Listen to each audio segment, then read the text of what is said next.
toutes et à tous et ravi de vous retrouver pour un nouvel entretien sur Médien TV.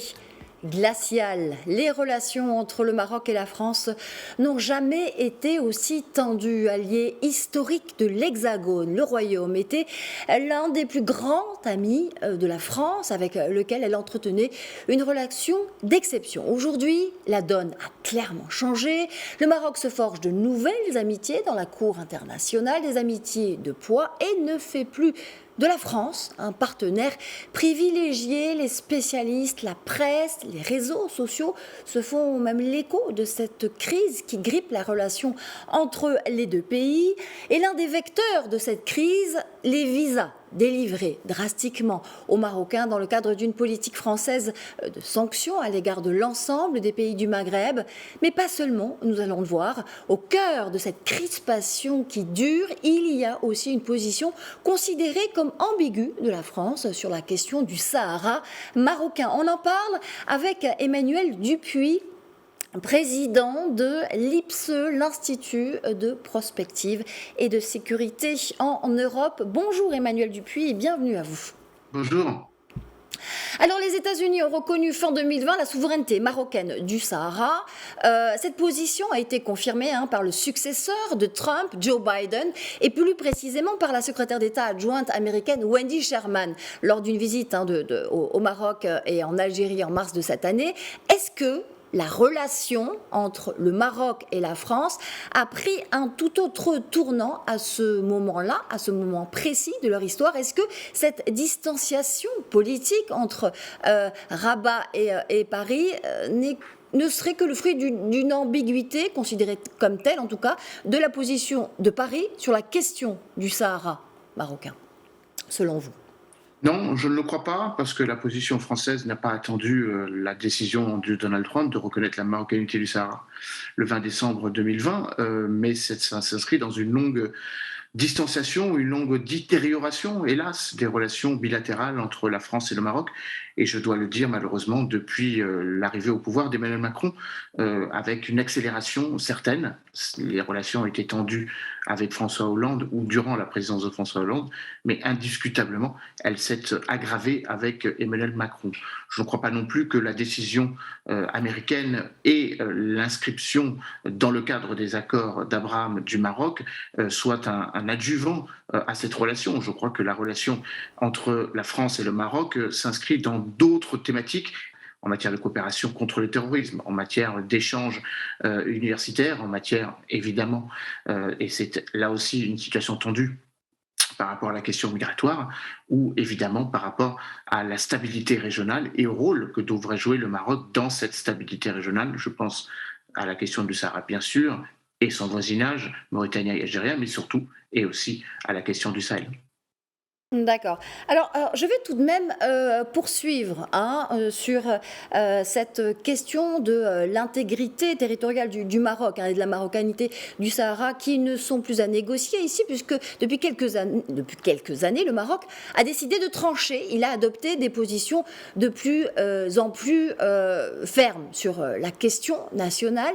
Et cette position, le souverain l'a explicité lors de son dernier discours du 20 août 2022. Le dossier du Sahara est le prisme à travers lequel le Maroc considère son environnement international.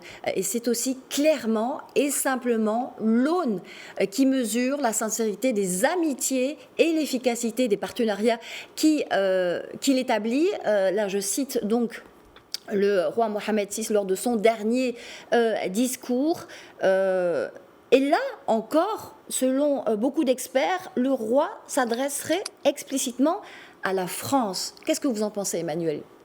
Les principales positions de tous les pays européens sont conformes à la position française, en tout cas celle qui s'appuie sur l'accord de 2007, donc le projet d'autonomie, la proposition d'autonomie élargie telle que l'a proposé le Maroc. Le roi, effectivement, dans son discours, qu'il a prononcé le 20 août dernier, évoquait le fait que les relations économiques et les relations diplomatiques seraient mesurées à l'aune de cette reconnaissance de la marocanité du Sahara.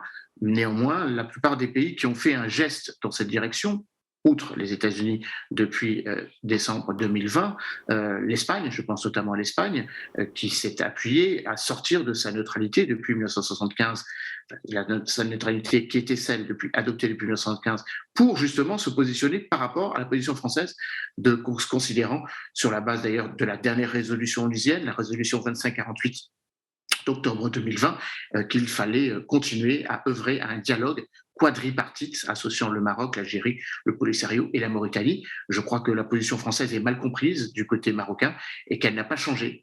En tout cas, qu'elle s'appuie sur la base du cessez-le-feu de 1991 et de la nécessité absolue de tendre vers un dialogue politique amenant évidemment à une résolution de ce conflit qui a trop duré. Sur ce conflit qui a trop duré, comme vous le dites, Emmanuel Dupuis. Alors aujourd'hui, en ce moment précis de relations tendues, de quasi-crise, on peut le dire, entre la France et le Maroc, et sur ce point-là en particulier, vous ne pensez pas que la France aurait donc intérêt pour conserver un partenariat d'exception, de faire proposer une solution sur ce dossier-là en particulier? Peut-être qu'il en sera question à l'occasion du déplacement que Emmanuel Macron va faire au Maroc d'ici quelques semaines, mi-octobre. La date n'est pas tout à fait précise. En tout cas, pour compenser, et je mets beaucoup de guillemets à ce terme, en tout cas pour compléter la tournée qu'il a déjà faite en Algérie et qui théoriquement devrait l'amener aussi en Tunisie en novembre prochain à l'occasion du sommet de la francophonie de Djerba. Je crois que la relation entre la France et son voisinage méridional est tendu. Il n'est pas seulement tendu avec Rabat, il est aussi tendu avec Alger, et il s'est tendu singulièrement depuis juillet dernier, et quasiment d'ailleurs depuis une année, avec la posture très hyper présidentialiste du président Kais Saïd. Et donc, d'une certaine façon, la France doit revisiter son logiciel. Là où elle espérait une unité maghrébine qui n'est pas au rendez-vous, elle doit avoir trois approches différentes vis-à-vis des trois capitales qui, du reste, ne s'entendent plus, que ce soit entre Alger et Rabat, et désormais depuis depuis quelques semaines, avec la tenue du TICAD à Tunis et l'attitude pour le moins surprenante du président Kais Saïd accueillant Brahim Ali à l'aéroport de Tunis. Évidemment, cette tension s'est aggravée entre Tunis et Rabat. Donc je crois que la situation n'est pas seulement entre la France et le Maroc, elle est entre la France et ses trois partenaires maghrébins, elle est aussi entre les trois partenaires maghrébins entre eux, ce qui complexifie davantage l'agenda diplomatique d'Emmanuel Macron, comme vous le dites.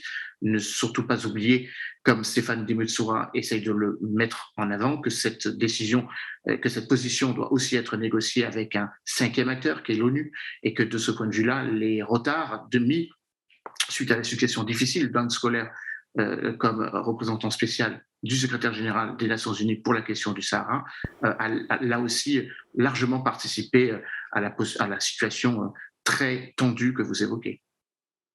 D'accord. Alors je vais reprendre au vol, Emmanuel Dupuis, votre expression de revisiter son logiciel. La France devra peut-être revisiter effectivement son logiciel en matière d'approche à l'égard du Maghreb et de cette unité qui n'est pas.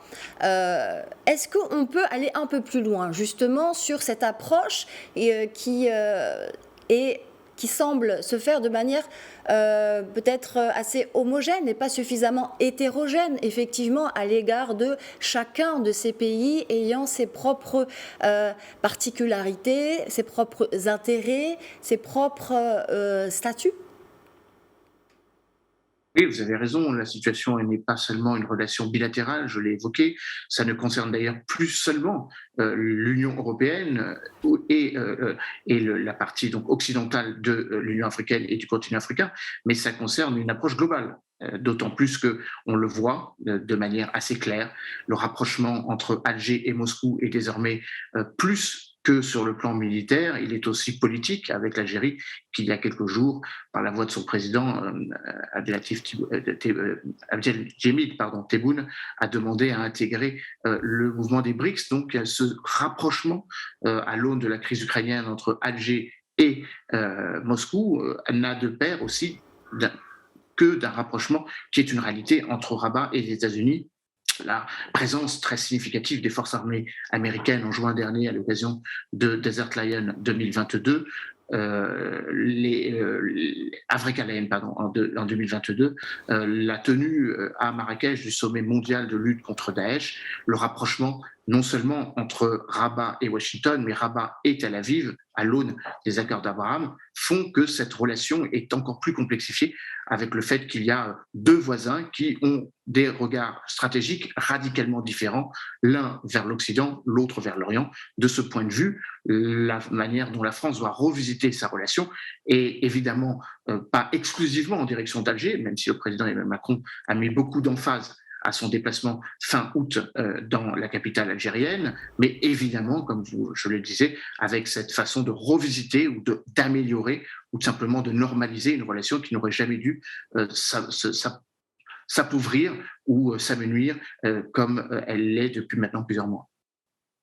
D'accord. Alors, précisément sur ces regards dont vous parlez d'Orient et d'Occident sur le Maroc et aussi verticalement, hein, nord-sud, quel regard porte Paris sur Rabat, sur ce Maroc qui se forge de nouvelles amitiés avec ce Maroc, hein, qui n'est plus focalisé sur la France, avec ses relations internationales qui se diversifient tant donc dans le cadre des accords d'Abraham, mais pas seulement, mais aussi avec d'autres poids lourds de l'Europe.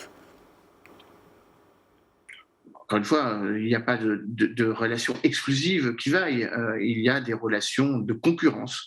Le fait que l'Espagne soit désormais le premier partenaire économique du Maroc devrait nous interroger sur la manière dont nos entreprises ne sont pas suffisamment actives ou pas suffisamment réactives vis-à-vis d'un marché qui reste un marché d'importance pour la France. 9 milliards d'euros de relations bilatérales pour la France, 12 milliards pour l'Espagne. Donc évidemment, il y a là urgence. Il y a d'autant plus urgence que la France n'est désormais plus, non plus, le premier partenaire économique de la Tunisie, c'est désormais l'Italie et l'Allemagne. Et évidemment, la France n'est plus de longue date le premier partenaire économique de l'Algérie.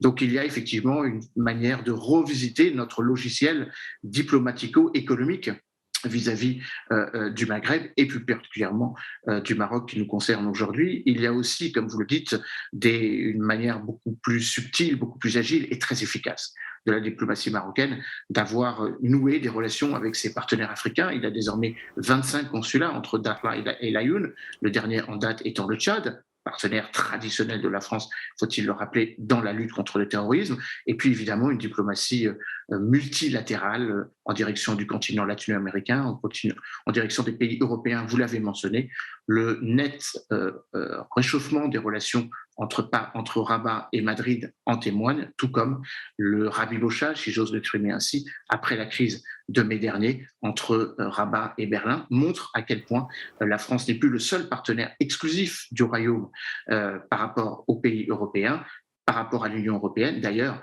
il faut se féliciter du fait que l'Union européenne, par la voix de sa présidente de la Commission, Ursula von der Leyen, qui avait fait un déplacement en février dernier à Rabat, après s'être rendue à Dakar, montre qu'il y a les 27 pays européens, et il n'y a pas d'exclusivité, je le rappelle, et je le redis, dans la relation exclusive entre certains de ces pays européens avec le Maroc. Après tout, il y a 27 économies qui ont tout intérêt à s'investir dans le Royaume, mais il y a aussi l'Union européenne qui a largement contribué et largement confirmé l'importance du Maroc dans sa projection vers l'Afrique.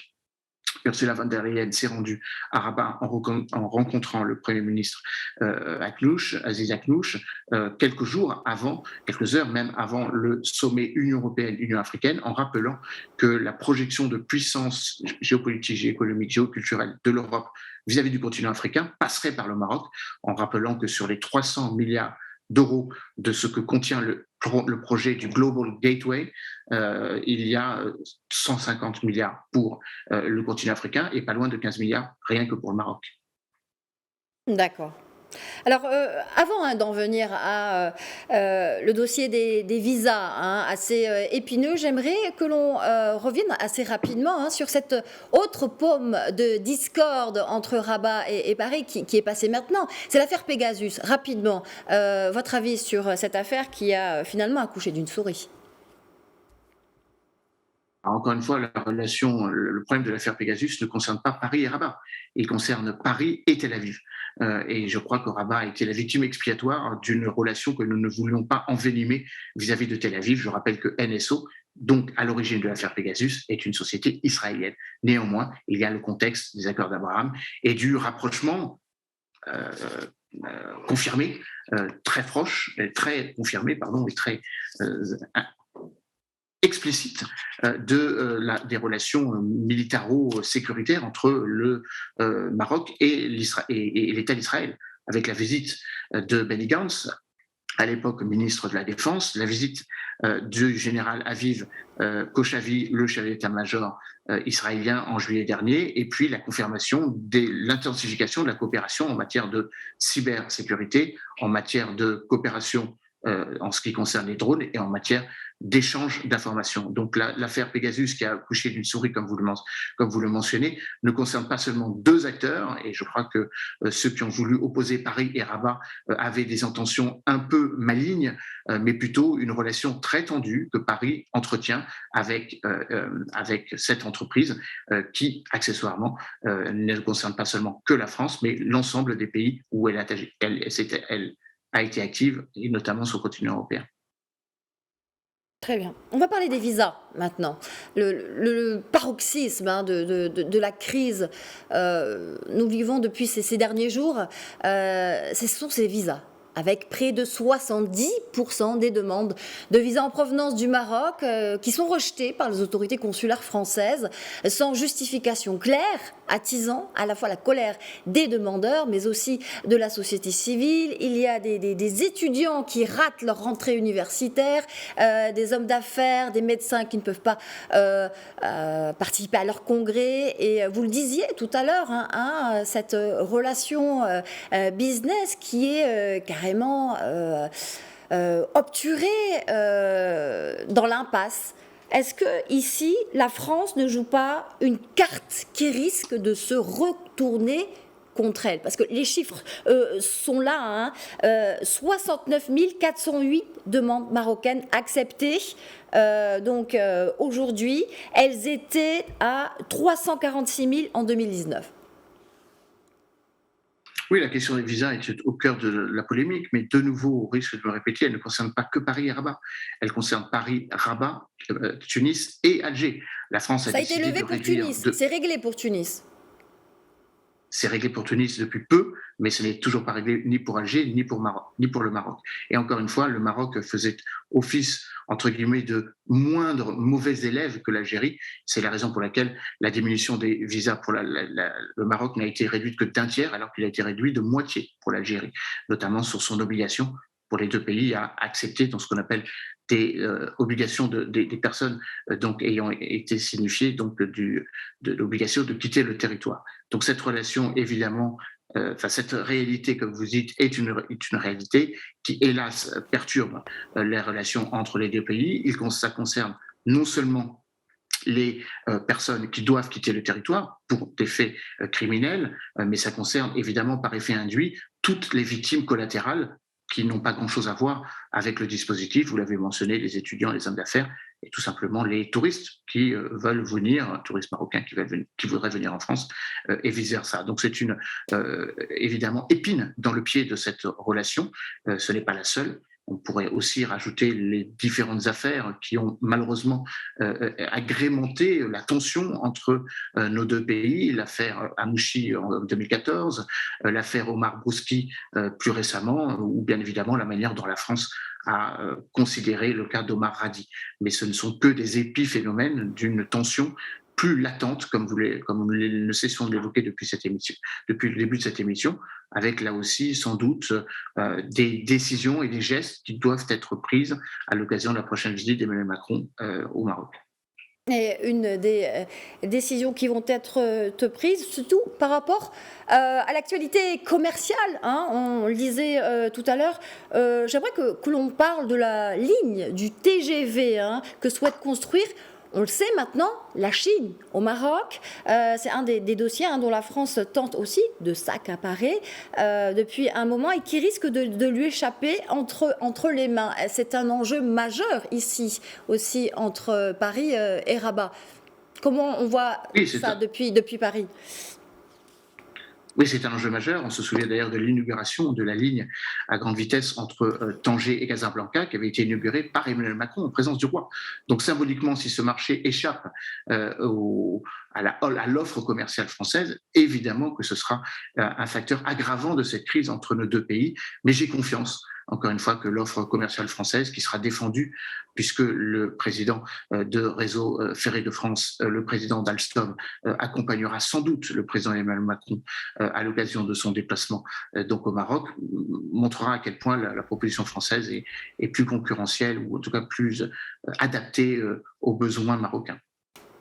Emmanuel Dupuis, j'aimerais que l'on revienne en cette fin d'émission sur votre analyse personnelle sur cette évolution des relations entre Paris et Rabat, une évolution en défaveur de cette relation privilégiée, historique, un partenariat d'exception. On se souvient que le roi Mohamed VI avait choisi pour toute première destination officielle lors de son accession au trône, il avait choisi la France et il avait été reçu, on se souvient à l'époque, c'était en mars 2000 si ma mémoire est bonne, par Jacques Chirac. J'aimerais avoir votre analyse. Vous avez dit tout à l'heure que vous étiez confiant. Est-ce qu'il n'est pas déjà un peu trop tard ? Non, il n'est jamais trop tard et on le voit bien avec la manière dont la France essaye de se rabibocher avec l'Algérie. Il n'est jamais trop tard. Par contre, ce qui est important, c'est que les signaux doivent être plus que des actes de promesses, mais plus des actes concrets. À un moment ou à un autre, il faudrait que l'on comprenne que la diplomatie française est en crise partout et que l'exemple du Maroc est un exemple parmi tant d'autres. Nous sommes en train de perdre une partie de nos acquis sur le continent africain, puisque désormais un certain nombre de nos partenaires nous expulsent, ou en tout cas expulsent nos militaires, ou veulent tendre nos relations diplomatiques. Donc ce qui se passe avec le Maroc est hélas, malheureusement, exemplaire de la manière dont la diplomatie française n'a pas su s'adapter aux nouvelles réalités du moment.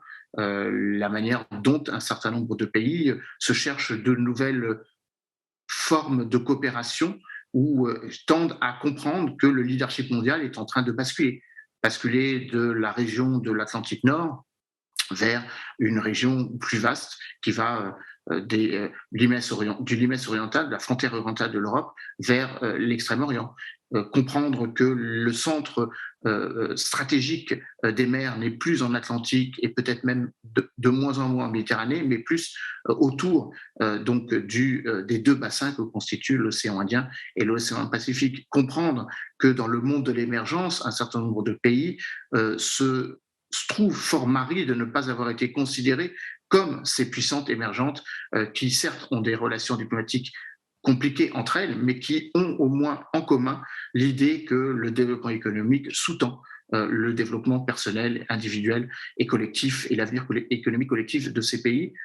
Il faut se réjouir d'une certaine façon que l'Égypte, l'Algérie, l'Argentine, la Turquie aient officiellement demandé à faire partie du BRICS, mais il faut se poser la question, pourquoi ces pays qui traditionnellement ont d'autres coopérations avec les pays de l'Union européenne ou dans le cadre de l'ONU ne sont plus des partenaires aussi évidents pour nous. On l'a vu à notre dépens le 2 mars et le 24 mars dernier, quand, à l'occasion de 2 votes à l'ONU, un certain nombre des partenaires traditionnels sur le continent africain, mais pas seulement, en Asie et en Amérique latine, n'ont pas voté conformément à la position unanime, ou en tout cas solidaire, des 27 pays de l'Union européenne et des 30 pays de l'OTAN vis-à-vis de l'agression russe en Ukraine. Le Maroc a refusé de participer au vote 2 fois.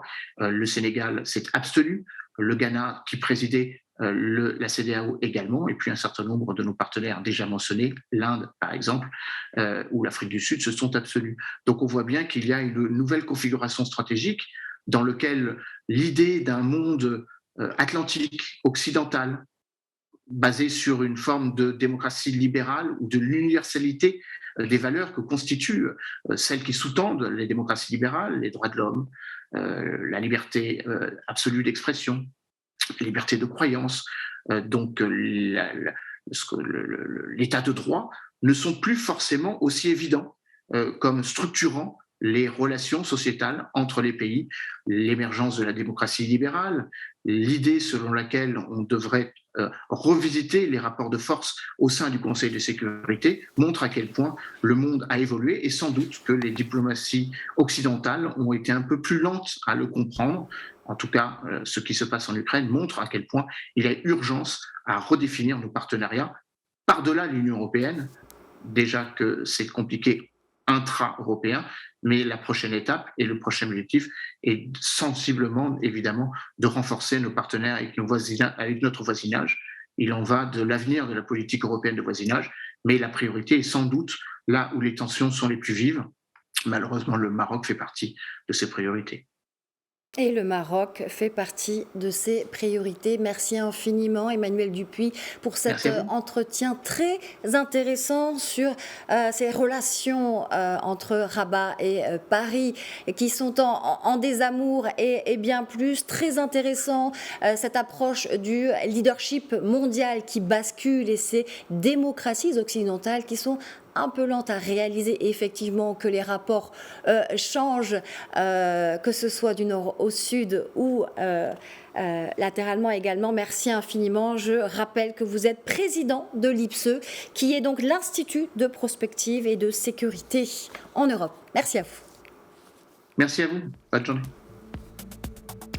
Voilà, c'est la fin de l'invité de la rédaction. Merci, excellente suite des programmes sur Métiers.